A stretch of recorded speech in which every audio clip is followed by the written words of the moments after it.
우리 30절 말씀을 다시 한번 읽어봅니다. 시작. 지혜로도 못하고 명철로도 못하고 모략으로도 여호와를 당하지 못하느니라. 지혜와 명철과 모략은 모두 계획한 바를 성공적으로 이루어내기 위한 인간적인 지모를 가리키고 있습니다. 이처럼 동일한 의미의 단어를 나열한 것은 보다 강조적으로 의미를 전달하기 위해서 한 겁니다. 한편 궁극적인 의미에서 참된 지혜와 명철과 모략은 모두 하나님께로부터 온다라는 것입니다. 그 지혜의 출처는 하나님이십니다. 그러므로 하나님께로부터 얻은 사람의 지혜는 결코 그 원천 되시는 하나님의 능력을 초월할 수가 없습니다. 하나님께로부터 온 것은 하나님께서 우리 인간에게 적당하게 주시거든요. 그래서 그것에서 그걸 가지고서는 교만해 가지고 내가 하나님을 대적하겠다, 그러면 안 되는 거예요. 그런 사람들이 참 많았죠. 하나님을 대적하겠다. 웃긴 이야기가 있죠.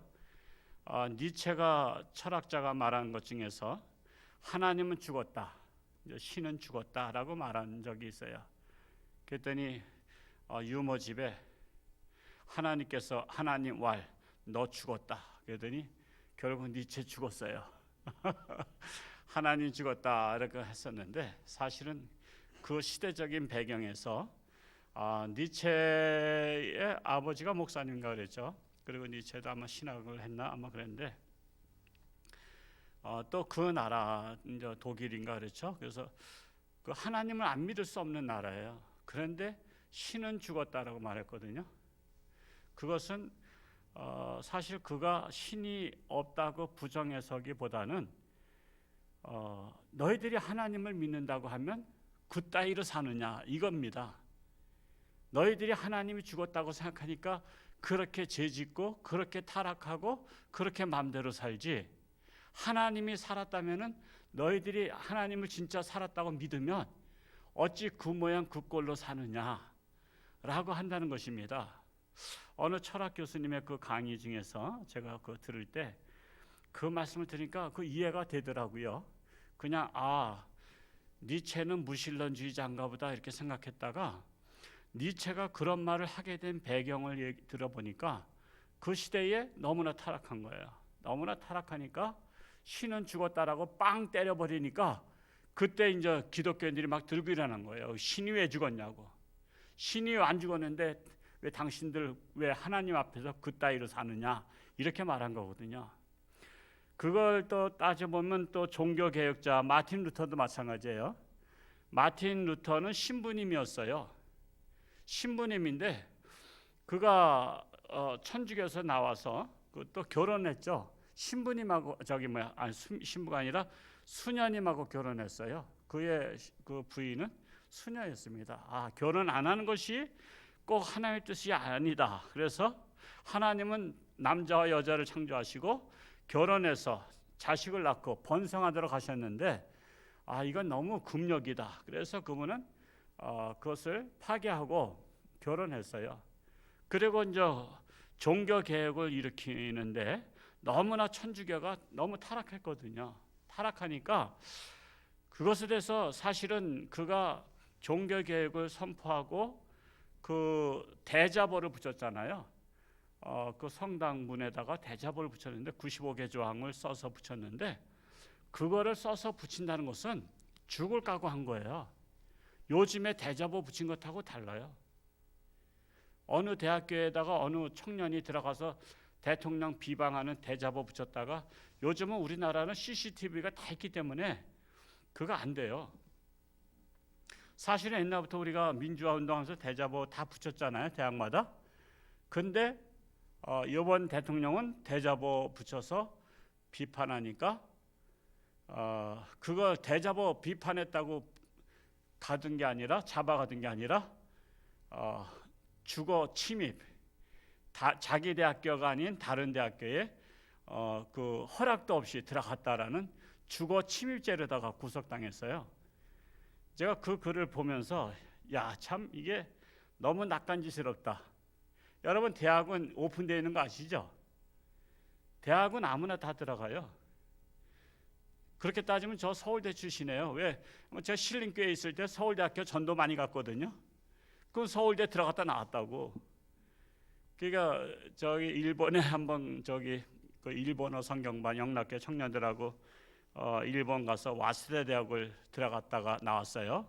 그랬더니 그때 같이 인솔했던 그 장로님 누군데 박인재 장로님인가 그 하여튼 장로님이 와세다 대학을 우리가 들어가서 견학하고 나오니까 여러분은 이제부터 와세다대 출신입니다 그러더라고. 딱 생각해 보니까 들어갔다 나왔어요. 출입했단 말이에요. 그러니까 거기 나온 사람이다. 이제 와세다 대학을 나왔다. 이제 물론 정문을 나왔다는 얘기인데 그 출신이라고 얘기한 거잖아요. 그래서 다른 대학에 가서 대자보를 붙였다는 것을 주거 침입죄로다가 구속을 시켰잖아요. 그러니까 이게 참 그나마 오늘날은 시대가 좋아서 구속당하는 거다 되지만 마틴 루터가 대자보를 붙이는 것은요. 그거는 그 당시에 무슨 그때 당시에 죽이는 것은 화형을 시키거나 그런 엄청난 형벌이었거든요. 그냥 요즘처럼 총 한 방 땅 쏴가지고 그냥 죽는 게 아니에요. 그래서 그 굉장히 그걸 붙이기 전에 밤새도록 잠 못 이룬 거 아니에요. 잠이 오겠어요? 그럴 때 그 부인 되는 분이 그랬잖아요. 하나님이 죽으셨다고. 여보 하나님이 죽은 것 같아요. 이렇게 말을 했어요. 그러니까는 본능적으로 발끈했죠. 하나님이 왜 죽어? 이제 이렇게 한 거죠. 하나님이 죽으셨다 그러니까 하나님이 왜 죽어? 그러니까 그 부인이 또 그랬죠. 하나님이 안 죽었다면 당신 뭘 두려워하냐고. 하나님이 살아계신데 뭘 걱정하냐고. 뭘 죽음을 두려워하냐고. 그 말에 용기를 얻어서 그래 하나님 살아계신데 하나님 살아계신데 그래서 그 대자보를 붙였다는 일화가 있어요. 그러니까 하나님이 살아계신 거예요. 근데 사람들이 하나님 자기 조금 더 지략이 있고 모략이 있고 뭔가 좀 계결을 부릴 줄 아는 사람들은 굉장히 똑똑한 줄 알고 내가 없는 것을 증명하겠다. 하나님을 없는 것을 증명하겠다는 사람들이 참 많았어요. 그런 사람 중에 또 한 사람이 내가 이름은 잊어버렸는데 그 사람은 친구랑 작가예요. 문학 작가, 소설 작가인데 야 우리가 저 기독교인들 꼴도 보기 싫다. 기독교인들을 그 허구라는 것을 기독교가 허구라는 것을 우리가 한번 글을 써서 우리가 발표하자. 근데 기독교가 허구라는 것을 성경이 잘못되는 것을 그 허구라는 것을 밝혀내려면 성경을 봐야 돼요, 안 봐야 돼요? 성경을 봐야지 허구인지 뭔지 이 꼬투리를 잡을 거 아니야. 그래서 그 작가가 성경을 읽다가 성령의 역사가 일어났어요. 그래가지고 예수를 믿게 됐어. 하나님은 살아계십니다 하고 하나님 계십니다 고백을 했어. 그러고 나서 그 사람이 책을 썼어요. 그 책을 쓴 것을 영화로 만들었어요. 영화. 그 영화 이름이 뭔지 아시는 분? 제가 이렇게까지 얘기하면 이게 감동적인 실화인데 아마 5, 60대는 아마 그 영화 봤을 것 같은데 주다 배너 들어보셨는가요? 배경화 청년 들어봤어요? 태어나기 전에 영화 그거는 학교에서 단체로 가고 그랬어요. 학생들 옛날에는 좋은 영화 있으면 단체로 갔거든요. 그 주다 배너 저도 한 2번 봤었지만 전도사님 세대도 봤어요? 못 봤죠? 신세대야. 우리 9세대고 그 주다 배너예요. 그거 엄청나죠. 그 영화 주다 배너를 쓴 작가가 원래는 하나님이 없다는 것을 증명하기 위해서 성경책을 읽다가 하나님은 계십니다라고 고백했던 거예요. 그러니까 사람이 그랬죠. 아무리 잘나고 똑똑해도 하나님을 대적하거나 하나님께 도전하는 것은 마치 계란으로 바위를 깨뜨리겠다고 치는 것과 같은 행위라고 말할 수 있어요. 그래서 사람이 잠언 16장 9절에 보면 사람이 마음으로 자기의 길을 계획할지라도 그 걸음을 인도하시는 분은 하나님이시다. 그냥 자기 계획대로 되는 것이 아니라는 거예요. 사람은 계획을 많이 세우잖아요. 특히 똑똑한 사람일수록 계획 세워요. 똑똑하지 않으면요, 난 잘 모른다. 당신이 계획 세워서 해. 그럼 난 따라갈게.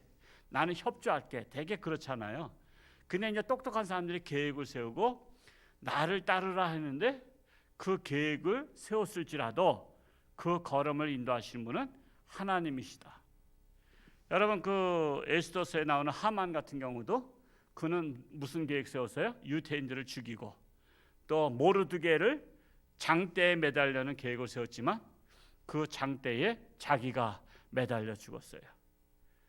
참 그건 불행한 사건이고, 또 화가 복이 된 사건도 있어요.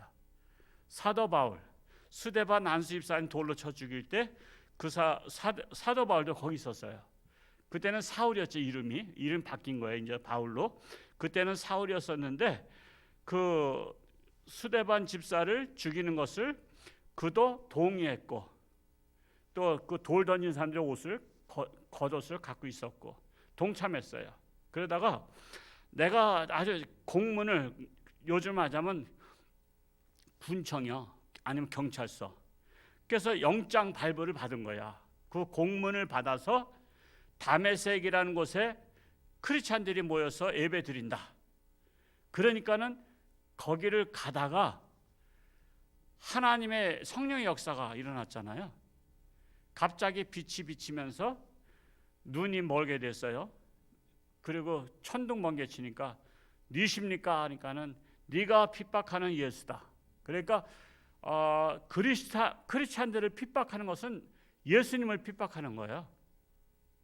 여러분의 자녀를 여러분 앞에서 막 패보세요. 그 여러분이 그냥 뚜껑 열리지 않아요? 아니, 네가 누군데, 당신이 뭔데 내 자녀를 패냐고 부모가 뚜껑 열리듯이 크리스찬들을 그냥 심판하고 그냥 잡고 가두고 그러니까 네가 핍박하는 예수다 하는 거예요. 그리스도인들을 핍박하는 것은 그리스도를 핍박하는 것이다. 그러면서 성령의 역사가 일어나고 그가 비닐이 그 눈의 꺼풀이 벗겨지면서 그가 예수를 믿게 됐죠. 예수를 믿게 되고서 그가 사도 바울이 됐잖아요. 사도, 이제 그래서 원래 이름은 사울인데 사울이 변하여 사울은 큰 자란 뜻이 있고 바울은 작은 자란 뜻이 있어요. 그래서 나는 지극히 작은 자다. 그래서 그는 바울이 된 거예요. 그래서 그가 복음을 증거하다니까 이제는 자기가 쫓기는 신세가 됐어. 사도 바울이 복음을 전하는 것마다 다 돌로 다 쳐서 죽이려고 채찍에다가 40에 하나 가만매를 몇 번씩 맞고 감옥에 갇히고 그러다가 로마에서 순교를 당합니다. 그러니까 사람이 자기 길을 계획할지라도 그 걸음을 인도하시는 분은 하나님이셔요. 그래서 그는 악한 예수 믿는 사람들 잡으려고 했지만 도리어 그가 변화돼서 그가 사도 바울이 돼서 세계 선교의 1등 선교사가 된 거예요. 그래서 세계 복음화되는데 그분이, 그래서 역사가들이 말하죠. 그분을 다 태우고 가는 배는 복음을 싣고 가는 배다. 기독교를 싣고 가는 배다라고 말들을 합니다. 저는 김정은 위해서도 기도하고 있는데 김정은이가 변화받고 우리가 열심히 기도하면 하나님의 백성들이 기도를 잘 해야 돼요. 죽으라고 기도하면 안 됩니다. 항상 우리는 아무리 원수 같은 사람 해도 죽기를 기도하면 안 돼요. 그 사람이 변화받고 회개하기를 원해야죠. 김정은이가 회개하고 변화받으면 어떻게 될까? 그러면 남북 통일도 될 것이고 저 북한도 자유로운 나라가 될 것이고 복음이 들어간 나라가 될 거예요. 저는 김정은을 놓고도 제가 이 기도 제목 안에 있는데 누가 그러더라고. 왜 김정은이 위해서 기도하냐고. 아니 김정은이 위해서 기도해야지. 김정은이 위해서 기도하면 누구 위해서 기도해? 특별히 우리는 원수 같은 자, 악한 자를 위해서 기도해야 돼요. 그리고 그가 예수 믿고 변화받고 새 사람 되고, 그래서 하나님의 일을 큰일 할 수 있도록. 그 이정원 교수란 분은 종자연에 만들었던 분이죠. 종자연, 종교자유연합이라는 종자연을 만들어서 기독교를 없애려는 운동을 앞장섰던 분이잖아요. 그분이 지금은 예수 믿고 변화받고 회개하고서는 그도 말씀 듣다가 그렇게 변화받았다 그래요. 그래서 변화받고 지금은 기독교를 대변하는 교수가 됐습니다. 그러니까 사람의 지략과 모략은 자기가 어떤 계획을 세운다고 되는 것이 아니라 하나님 안에서 선한 뜻으로 사용돼야 선한 그릇이 될 수 있다는 사실입니다. 우리 홍천역에 이 새벽에 나오신 저와 여러분들이 바로 하나님의 지혜와 명철과 모략을 받아서 하나님의 선한 사업에 쓰임받 될 수 있기를 축복합니다. 기도하겠습니다. 할렐루야. 고맙고 감사하신 아버지 하나님, 참으로 사람이 많은 계획을 세울지라도 그 걸음을 인도하시는 분은 하나님이십니다. 참으로 이 땅에 많은 자들이 기독교를 핍박하고 그들의 모략을 세우지만, 그러나 하나님께서 역사하시면 모든 것이 화가 복이 될 줄로 믿습니다. 현재는 코로나로 인해서 세계가 어려운 가운데 빠져 있고 또한 교회도 어려운 가운데 빠져 있지만, 그러나 하나님께 소망을 두며 하나님을 바라보며 깨어서 기도하면 능치 못함이 없으신 하나님이신 줄로 믿습니다. 하나님을 바라보며 소망 가운데서 기도하는 우리 홍천주와 함께 모든 성도들이 될 수 있기를 간절히 바라고 원합니다. 오늘도 저들의 삶 가운데 함께하사 가정과 직장과 사업처를 지켜주시고 건강을 지켜주셔서 어느 곳에 가든지 하나님의 영광 나타나게 하시고 누가 되지 않도록 하나님 동행하여 주옵소서. 예수님의 이름으로 축복하며 기도하옵나이다. 아멘.